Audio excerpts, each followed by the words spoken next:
Rosemary, welcome. I'm so excited that you could join us. Thank you so much. I'm really excited to be here too. Well, before we get started, I want people to know a little bit more about you. Can you give like a 30-second elevator speech about who you are and what you do so everyone watching can get to know you a little better? Sure, thank you. My name is Rosemary Paetow Singh, and I am the president of an organization called thinkinStrategy. We developed that name because we believe that to really be successful, you have to have insights and you have to have strategy, and hence the word in strategy. So that's where that came about.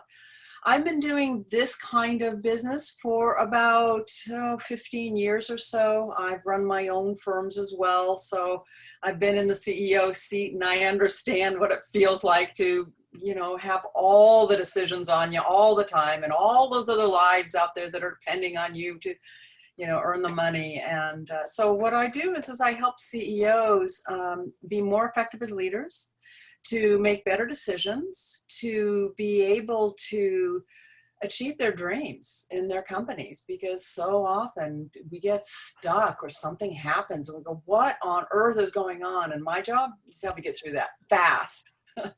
Fast is key. Yeah. All right, so I want to kind of kick it off. One of the things that keeps coming up for us all the stinking time as CFOs is there's something off about your culture. And clients look at us and they're like, that's kind of a nebulous, like, what do you mean culture? So can you define culture for us? Like, what is it and what isn't it?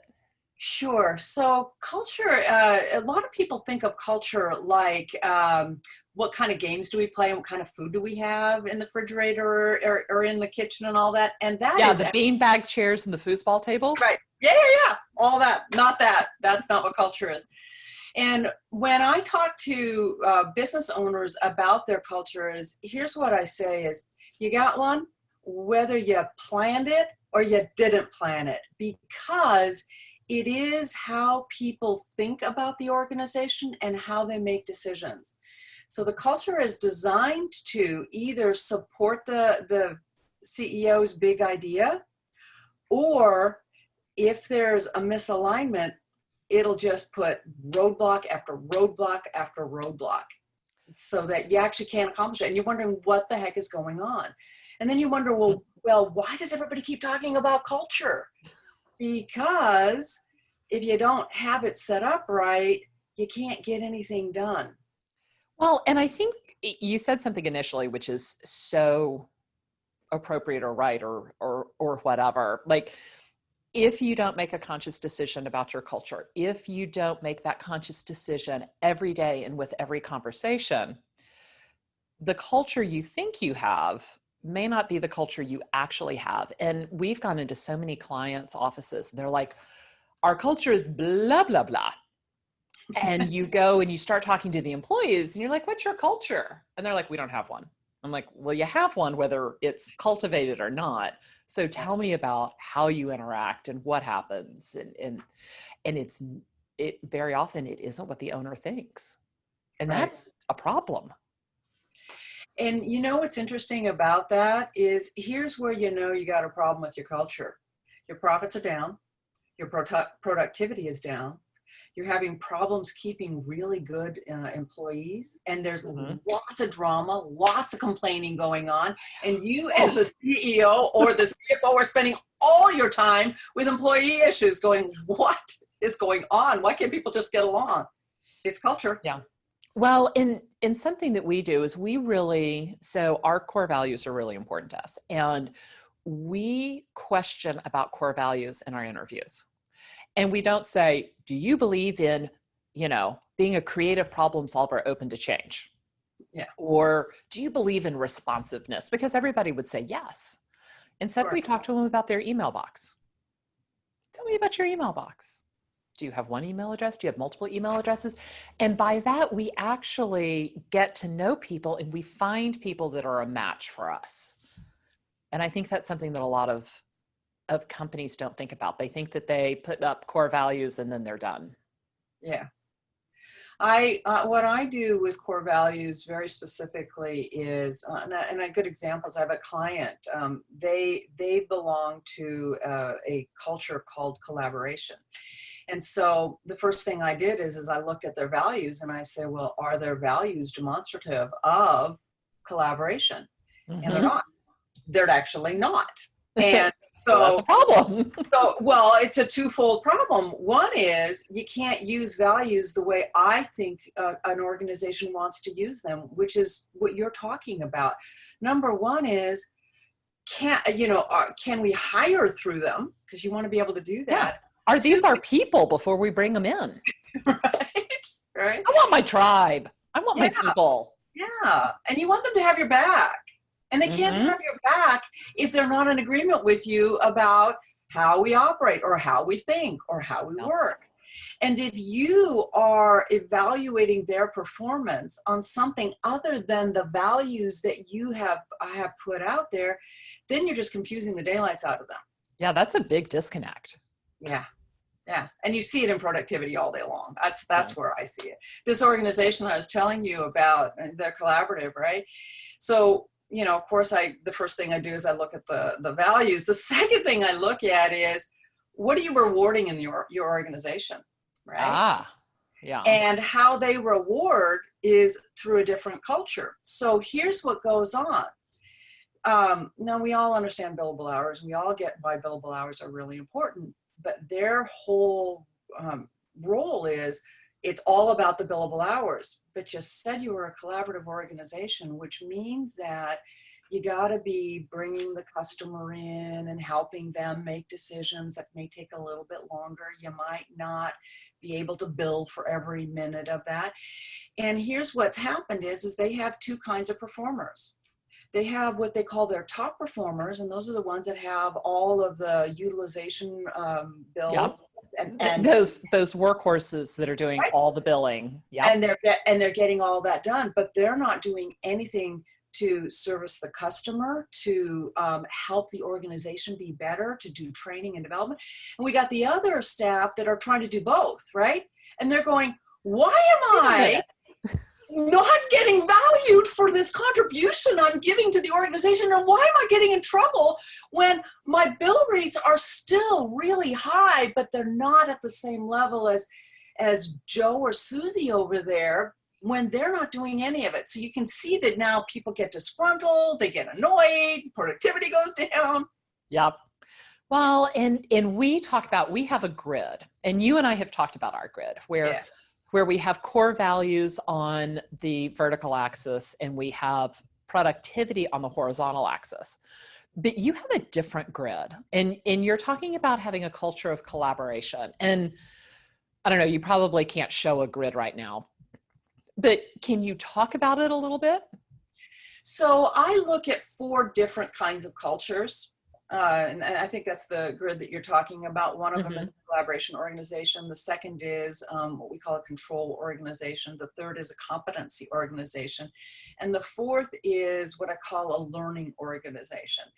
And no one organization is the best one or the right one. It depends on, number one is what your marketplace is, and number two is how you want to reward people and how you want them to interact with you. Yeah. So And who you want to be as a company. Yeah. And it makes a big difference. One of my clients, they're fairly large. They're a government contractor, and they are a control organization, very hierarchical. They have a lot of ex-Navy folk, right? So these people understand hierarchy, and Right. you don't ever step outside and jump rank. It's just a no-no. And the CEO had a problem one day where one of his best guys, his best producers, had not followed the process, and as a result, they got written up by the government. They're called CARS, corrective action reports, right? Uh-oh. And so now he comes to me and he says, my executives don't want to reprimand him because he might leave, and and he's the best. And I go, your Ooh, values, your culture, yeah. you are now being tested. And he goes, all right, I said, you need to do what you said you were going to do. And so what they did is they put him on a 3-day suspension Uh-huh. with no pay. Mm-hmm. And when that guy came back 3 days later, he said, thank you for doing that. I had really lost sight of what my job was and what I was supposed to do. Thank you. That's That's a win. awesome. That's a That's win. a huge win. All right. Right. So you're talking about a control organization and you reference the military. So let's really, can we dig into what a control organization is? And I think the military is like the ultimate example of a control organization, right? In some cases, so some branches of the military aren't. So Really? I have another client that's Air Force. Mhm. They're all ex-Air Force, Yeah. and they are completely not control. What they are, so you're gonna laugh, right? It's all about competency. They're all about the best. We are actually the best military division. Not Mhm. that the other ones would say that, but they think that. And so they operate in a very different way. But back to your question of what does control look like? It's just the hierarchy of, it's very data driven, it's very process driven. Mhm. It's all of what we do is documented. Everybody understands, this organization's control organization. They have an SOP binder, that's about this thick, right? You want to know what to They've do, got go to everything covered. everything is covered, every single thing, including break time, what you're From doing. how to make the coffee to how to deliver the whatever it is that they Right. do. And so if you're not a control organization, it doesn't mean that you don't have SOPs, but it does mean that you have a different emphasis on what's important on the SOP. So competency organization is looking to how All right, do wait, we, wait, wait, wait. So we've got the control organization. Everybody stays in their lane, very hierarchical, Mhm. very process driven, very data driven. Yes. All right. So what's the next one?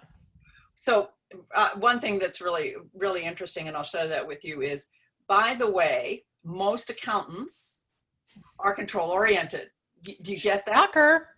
Right? So now imagine they're in another culture and hey, it's all about the control. So that's where a lot of accounting departments get into trouble with their organization, because the rest of the organization is going, can you let up just a little bit? And you don't really want your accountants to let up, but you do want No, them. and the accounts are like, it goes this way. This Yeah, is the way you do it. right. There, So there is black, there is white. yeah, so I try to teach the accountants how to talk in the right language so that they don't Mhm. get that pushback. So, so we've talked about collaboration a little bit. Let's go a Talked little about, deeper because, you want to go on there and then we'll get over into sure. okay. Yeah.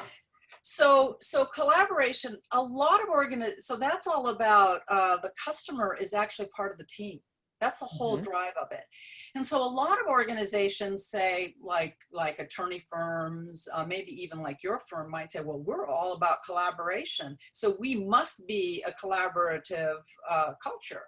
Mhm. And that is actually not true unless you're willing to say the customer is going to be in the middle of all decisions. Like marketing firms typically will be collaboration, Oh, because yeah. they are not going to say, hey, I know better than you and I'm going to tell you how to do it. They I might did say, just have that experience with a marketing person. okay, It did not go well. right? I'm like, Because whoa, whoa, where am I in this? yeah, and you want them to have to make sure that you have the seat and you're the final decision maker Absolutely. as the customer. So you can imagine, for collaboration, it's a very flat organization. That company I was telling you about that had the values, that they're a collaborative organization. Hmm. So just so that you know, they're a CPA firm. And I do not recommend that a CPA firm be collaborative in general, right? Remember I told you that accountants are control oriented, Yep. right?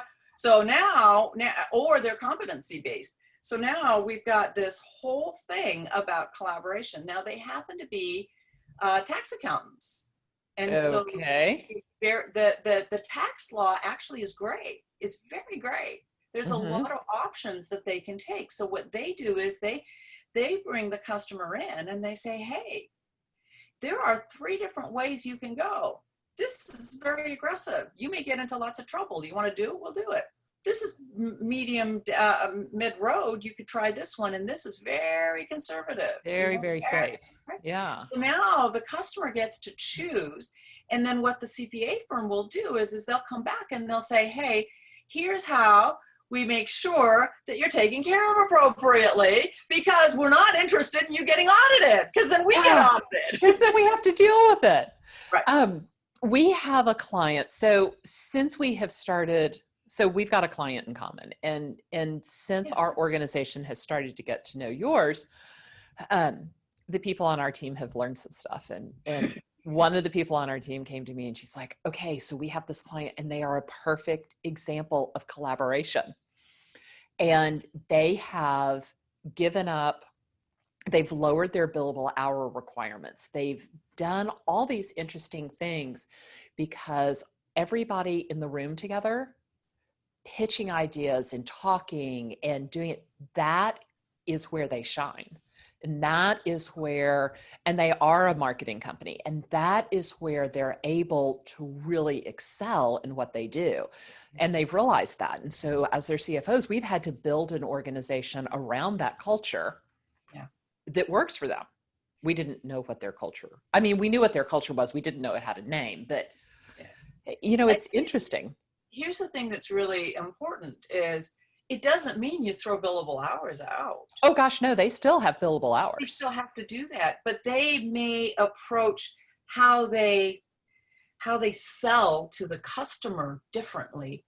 Mm-hmm. It may be project based, you know, where we say, look, you know, Yes. if we exceed a certain number of hours, we'll come back and let you know, and then we'll do And they whatever, are. right? They're flat fee, Rosemary. That's exactly, Yeah. and they do that so that they can have that time Yeah. to ideate. Yeah. Because Yeah. that's, yeah. Daniel Pink, who has written a number of excellent books, he actually talks about the issue that you have around if you need creativity, you cannot put like a billable hour rate on there, because it actually kills It kills the productivity creativity. and creativity. So you have to be careful about that sort of thing. The client that we have in common, which is really fascinating, is we're going to go into a review of their business model, and they have an opportunity to actually create something completely different. Now, Mhm.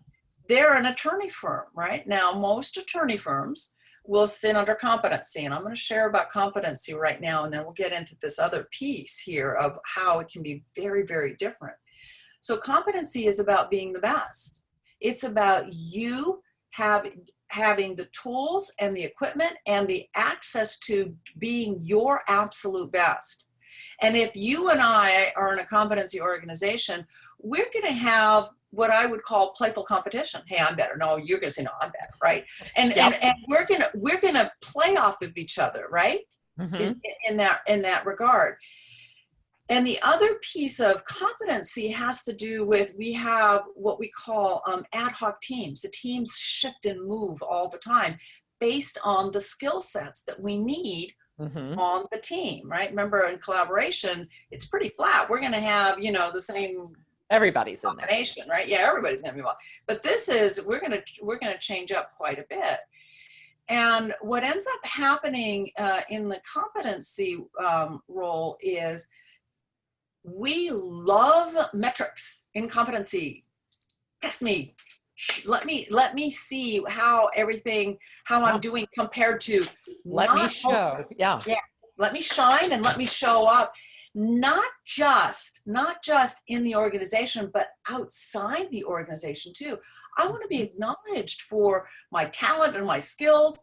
And you can pull in better and better people when you've got all the metrics. Now, what's interesting about a metrics driven organization from a competency perspective is they oftentimes will say, well, you know, the bottom 20% we got to get rid of. And me, you know, I'm like, oh, you've got the best of the best. The bottom 20 is still really better than anybody else. Yes, but if you keep shaving off that bottom Yeah. 20, you keep increasing. That's exactly right. Right. I mean, you just go higher and higher. By the way, most CFOs are competency based. No wonder I get that one so much. Right. We love ourselves some metrics, you know. We are all about data-driven decisions. Right. And so that sits very, very, very well and comfortably inside of the competency model. The fourth model is what I call the learning organization or cultivation. And that's a really interesting place. Those are people that they don't have a job, they have an avocation. This is, you get the difference here? Like it's about the passion. Yeah, it's about making a difference. Like I'm going to be my best because I got to make a difference in the world. I'm going to bring you along because I want us to create even better, right? So my organization is that learning organization, the cultivation. It's just what I do all the time. I can't help myself. And in fact, even when I worked in organizations, I've worked as a controller for, you know, a $50 million company. And if a staff person came in and they said, hey, I'm struggling with something, and I have a deadline, like 8 o'clock in the morning, I got a deadline, and it's 5 o'clock. I go, okay, close the door, let's go. And it takes 3 hours. That means I've got a bunch of work to do afterwards. I'm fine because I made a difference with that person so that they could be productive, so that they could actually be engaged in the organization. A funny story there is I pulled my staff together. I had an accounting manager, a revenue manager, a staff accountant, a bookkeeper or accounts payable clerk, and one more person. Payroll. Okay, so I had these 5 people in, and I pulled them in to a meeting, and I said, "This is cultivation to a T." So, what's your job? What's your function? You know, so the accounts payable clerk says to pay the bills, and the accounts receivable says is to bill, and revenue manager says, well, to manage, you know, a revenue, right? Yeah. I said, no, that's not your job. And they probably all almost died. They fell out on the floor and said, right? I said, your job is to make that CFO's job easier so that when he or she has, or in this case it was a he, if he has to make decisions, that he's got all the information at his fingertips, just like that. And I created a half pager on a daily basis by 8:15. This CFO got all the information that he needed so that he could make his decisions throughout the day, throughout the week, throughout the year. That's and awesome. And what it did is it had them realize, I'm not here actually just to pay the bill. I'm actually here to take care of other people. You know, when the sales manager comes out and says, you know, I need a hand check, you know, usually the accounts payable clerk says, you're breaking the system, you know, control, right? You're breaking my system. And now they understood, oh, I'm here to take care of them. They're paying my paycheck. Very different perspective. So this client that we have in common, they have a very different model that they can actually produce and make a huge difference in their organization. Now, when this individual first started talking to me, I said, wow, he is way competency driven. You know, like that's just everything about him is competency. Yep.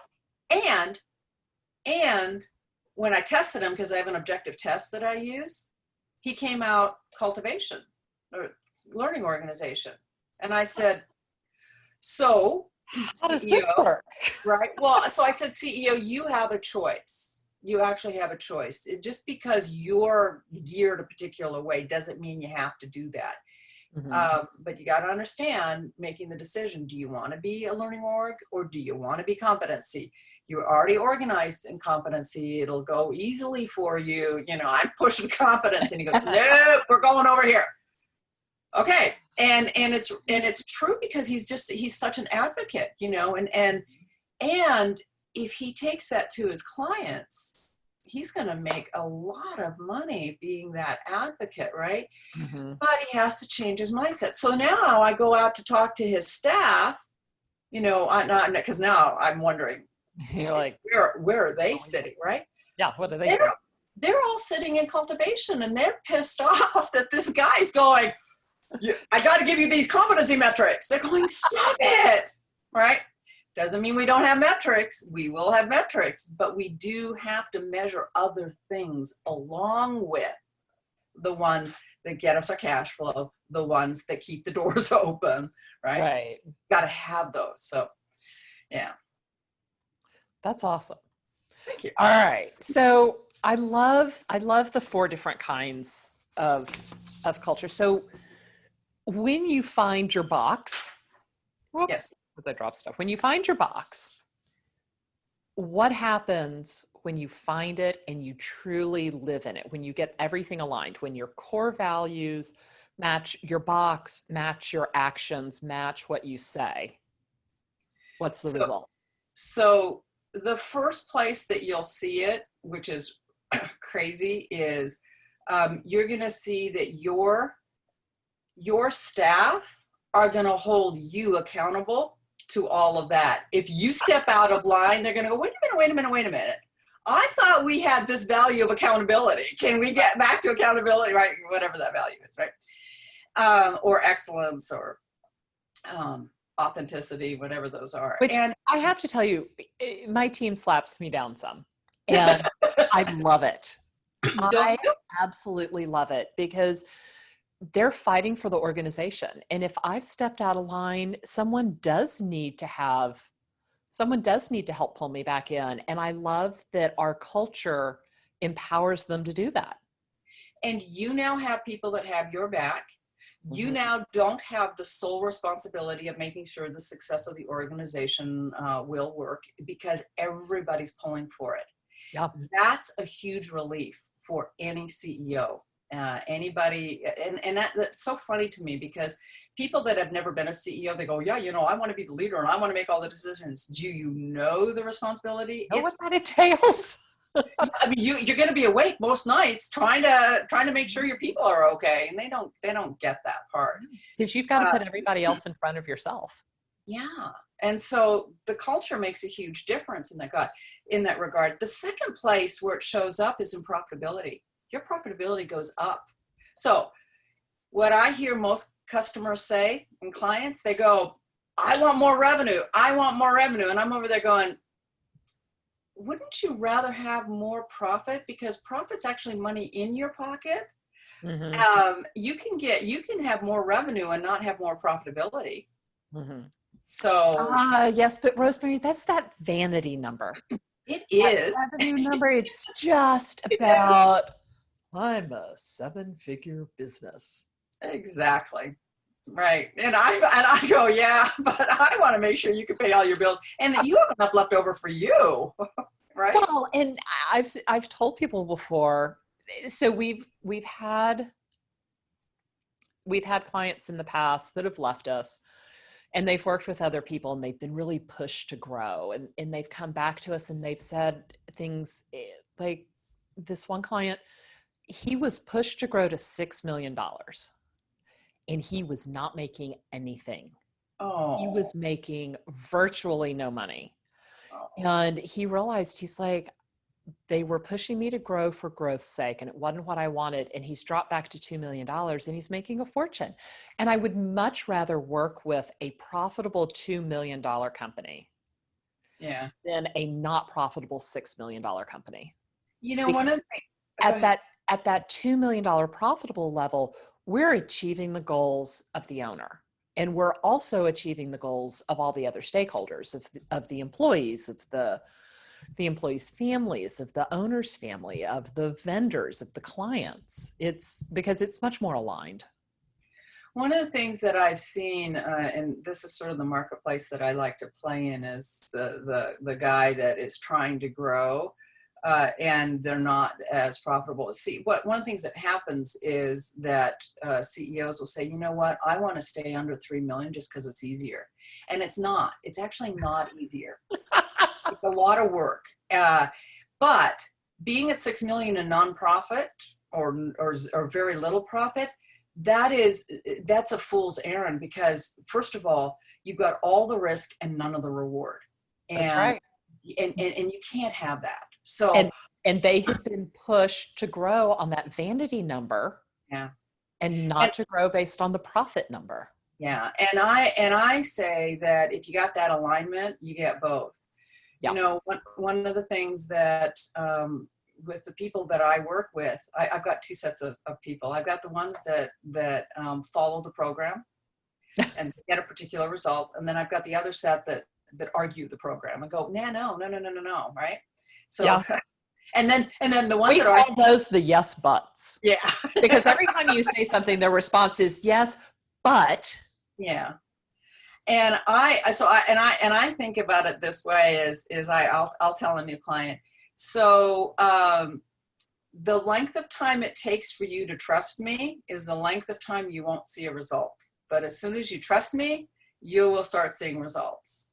Mm-hmm. So typically it takes about 6 months for them to go, oh, wow, you're right, Oh, right? that works. Sometimes it's faster, and if it is, then we move really, really quickly. And here's what happens is that my clients have a tendency of having profits that go up by 50% within the first year. That's a big number. You know what? That's just money. That's just money. Yeah. Yeah. And that kind of growth, depending upon how much of that is top line and how much of that is bottom line growth, Right. 50% top line growth is a lot to manage.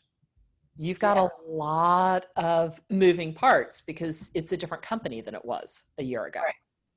I don't like so a lot of clients, they say, you know, from top line growth perspective, revenue perspective, you know, they want to grow at 40, 50, 60%, or maybe even 100%. And I say your infrastructure, and that's your accounting systems, your actual equipment, your staff, how you're organized, your SOPs, they can't withstand that kind of growth.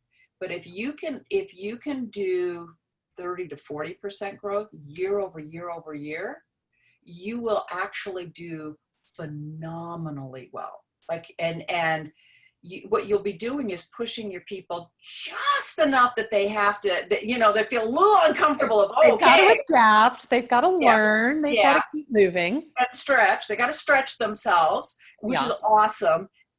And not so much that they're overwhelmed and stressed out and, you know, I can't keep being under this pressure all the time, right? Don't talk to me. I have Right. too much to do. Right.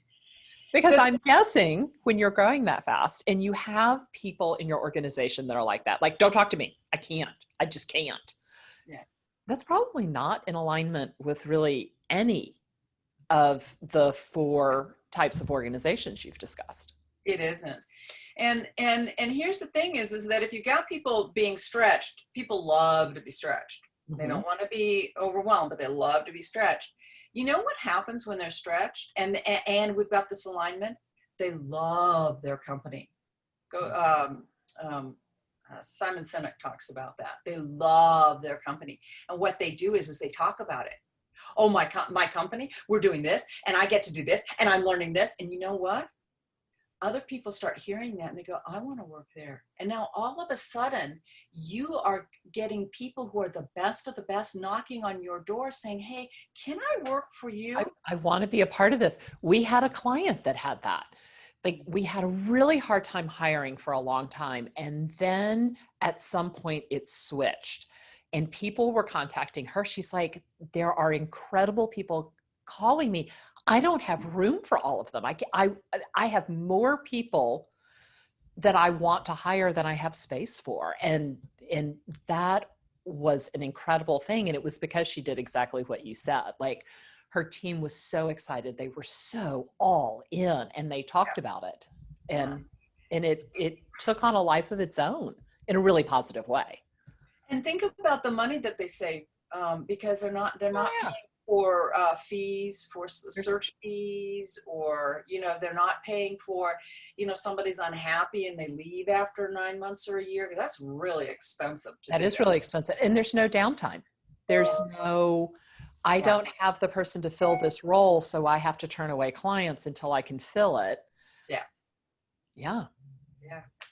So I strongly recommend having that culture where the employees, and that's why it's kind of what I call a hidden lever, you know, that you can use without spending a lot of money. All you do is align, make sure that whatever your KPIs are, whatever your metrics or your key performance indicators are, or whatever, how you're paying people, and how you're talking to people. So the values, what you were talking about earlier, going back to how we address people. So one of the things that I also do with people as staff is to say, look, if you got an employee that's got a problem, what you don't do is you don't say, Susie, you know, you're not a good employee, and here's why you're not a good employee, which is what a lot of people do.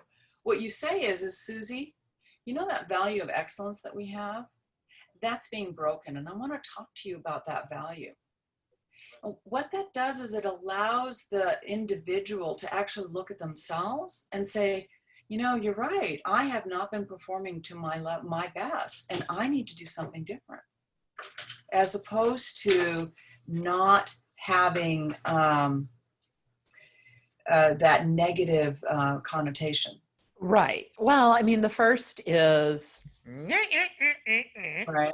and that doesn't always get us where we want to No, go. no, it doesn't. It rarely gets us where we want to go. All right. So these four different types of organizations are fascinating.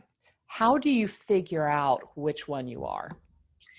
So I have a test that I do because so I work with CEOs, and they don't like subjectivity; they like objectivity. No. Right? Yes. Yeah. So what I do is I'll run them through a test. Mm-hmm. If you and it's not a hard test or anything like that. It only You don't. takes, There's no cramming necessary. yeah, You don't no have to cramming, and study. it doesn't take very long.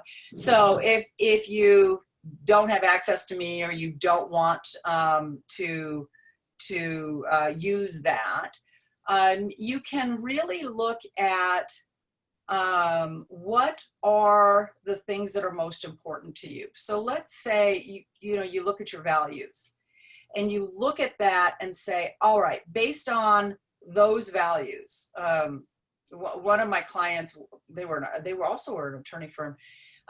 They had values that were all about collaboration, and they were complaining about the staff hires that they had, is the people were not performing at the level they wanted, and how they talked and what was important to them were metrics, right?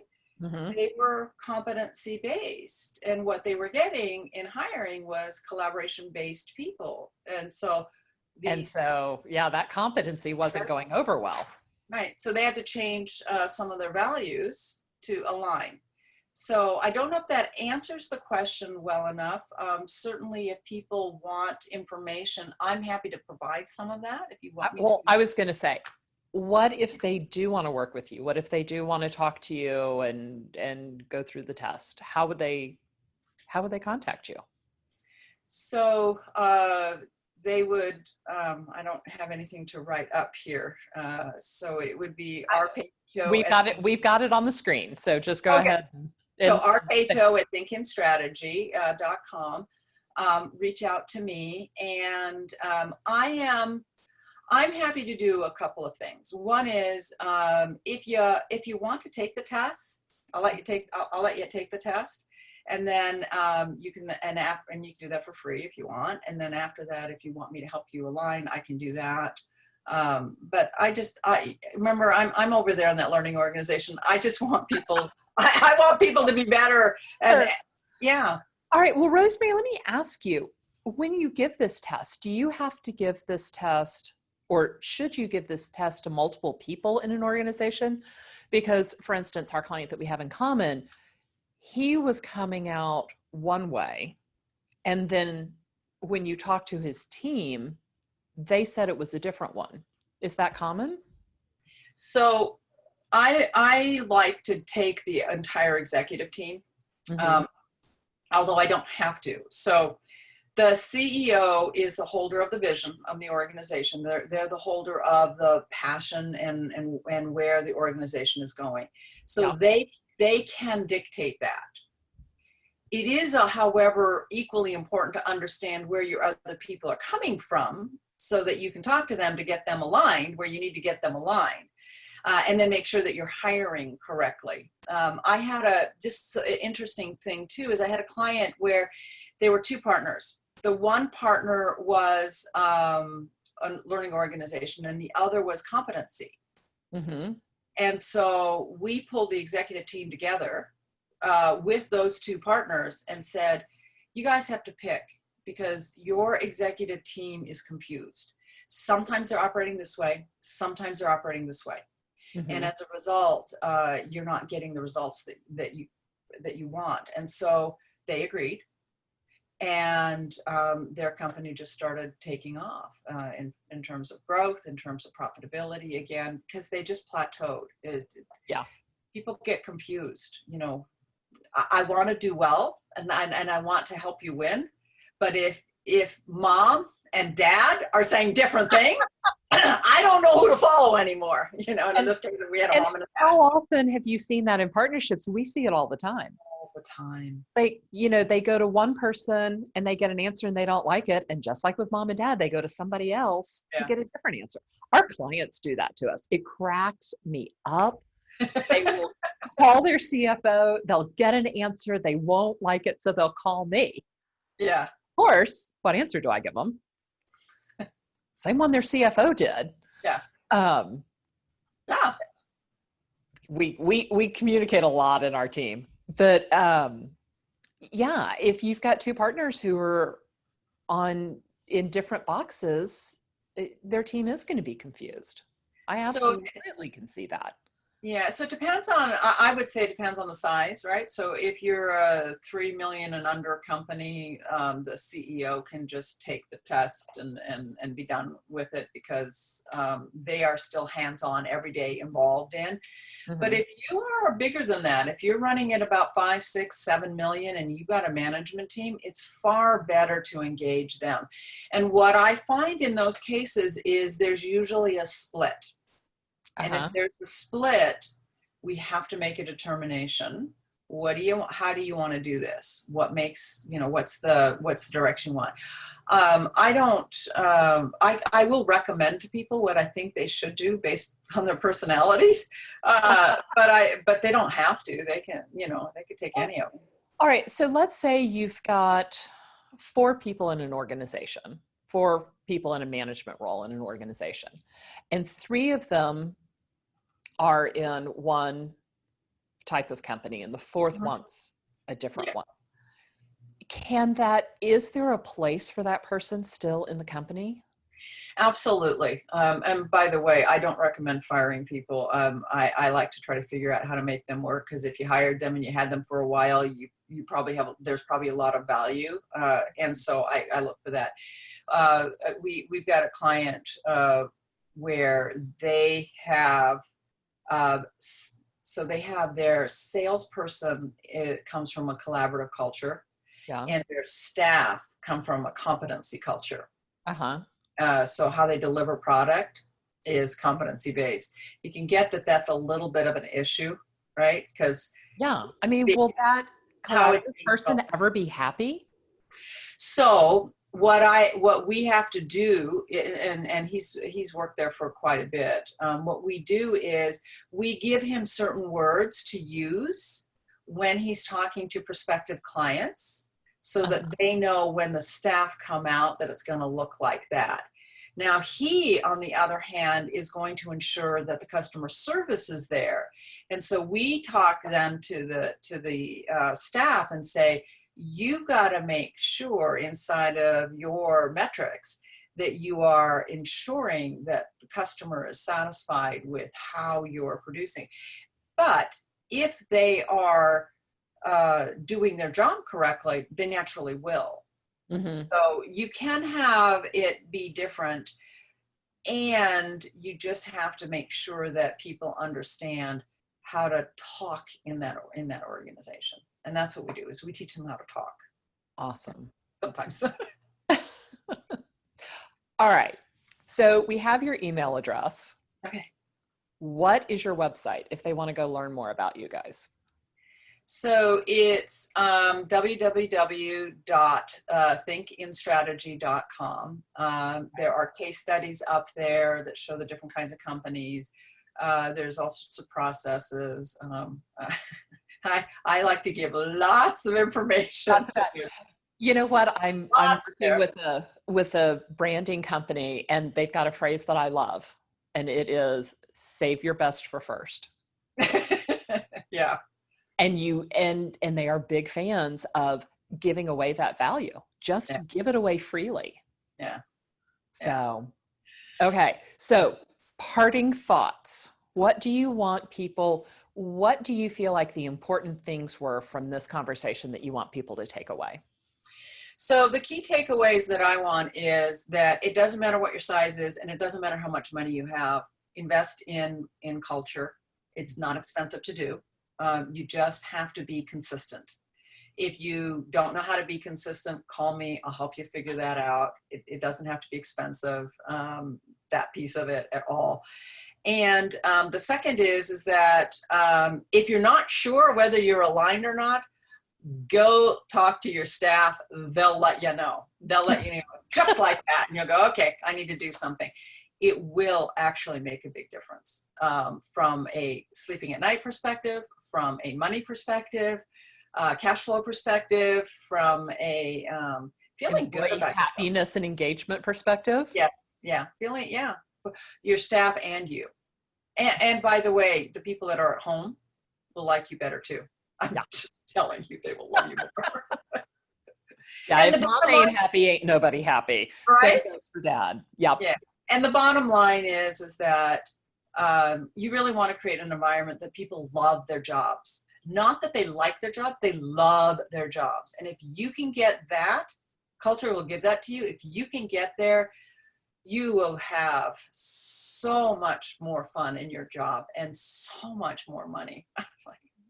It's just a given. Well, and I think that if your employees are raving fans, then I would imagine your clients would be raving fans too. They are. Yeah. They are. And then again, now your referrals come in, and then of course you're not spending as much money on outside marketing, cold calling, and all that. Yeah. Well, awesome. Rosemary, thank you so much for joining us today. And you're awesome. You are. I love talking to you. It's always fun. Thank you so much. Okay. Take care.